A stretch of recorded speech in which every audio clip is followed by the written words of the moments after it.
Hello everyone, my name is Harshita Jain and I'm currently an intern at Lexus & Company. Today I'm going to talk about the concept of adoption, which comes in the Act of Hindu Adoption and Maintenance Act of 1956. So first of all, what is the meaning of adoption?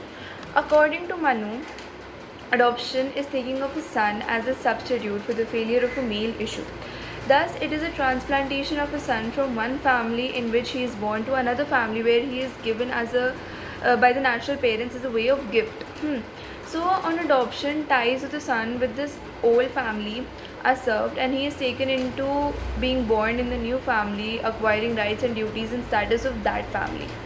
So, now in the present scenario, the Hindu Adoption and Maintenance Act of 1956 has completely codified the law of adoption and has materially modified it in correspondence to the needs of dynamism of the Hindu society.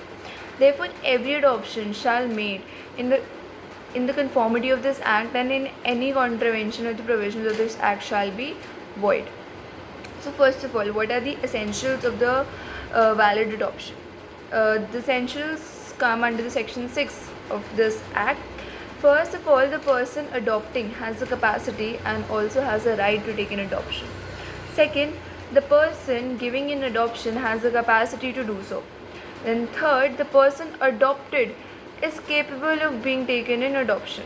Therefore, no adoption is considered valid until and unless it fulfills the conditions that I mentioned above under section 6 of the Hindu Adoption and Maintenance Act of 1956. Now, according to section 5 of the act, an adoption made in contravention of the provisions of the Hindu Adoption and Maintenance Act of 1956 is void.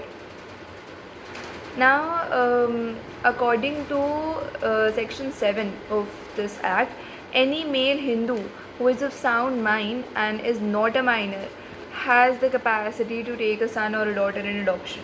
But if the male Hindu has a wife at the time of adoption, he shall not adopt except on the consent of his wife. Without मतलब कि अपने wife के permission के बिना दोनों का mutual decision होना चाहिए अडॉप्शन के लिए. Now, in the case of Sarabjit Kabir versus Gurumul Kaur, Air 2009, NOC 889, the court upheld that if the adoption taken by the husband without the consent of the wife, that adoption shall be illegal. Now, there are three types of adoptions: illegal, legitimate, and illegitimate. So, in this case, without the consent of the partner, the adoption is illegal. But the consent of the wife of a male Hindu is not necessary in the following three conditions. The wife has completely and finally renounced the world. Second, the wife has ceased to be Hindu. And third, the wife has been declared by court of competent jurisdiction to be of unsound mind.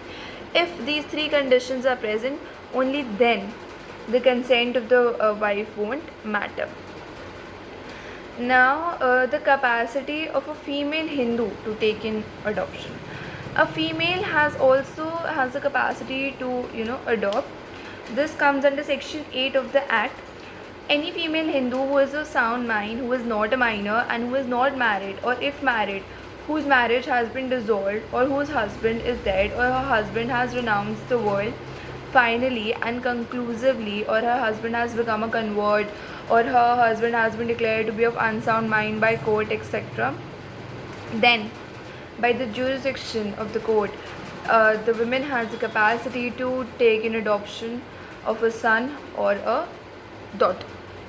In the case of Narendrajit Kaur versus Union of India, it was held that the adoption of a child under the authority of parents is valid, where a child was given in adoption willingly by natural parent and was taken in adoption by the adoptive mother through her attorney. It was held to be a valid adoption. Now, it was held that subsequently marriage of adoptive mother does not invalidate the adoption. The newly enacted section 8 reads as any female Hindu who is of sound mind and is not a minor has the capacity to take a son or a daughter in adoption. provided that if she has a living husband, she shall not adopt a son or a daughter except with the consent of the husband, unless the husband has completely and finally renounced the world, or has ceased to be a Hindu, or has been declared by a court of competent jurisdiction to be of unsound mind. If there are any questions, any doubts, do mention them in the comment box.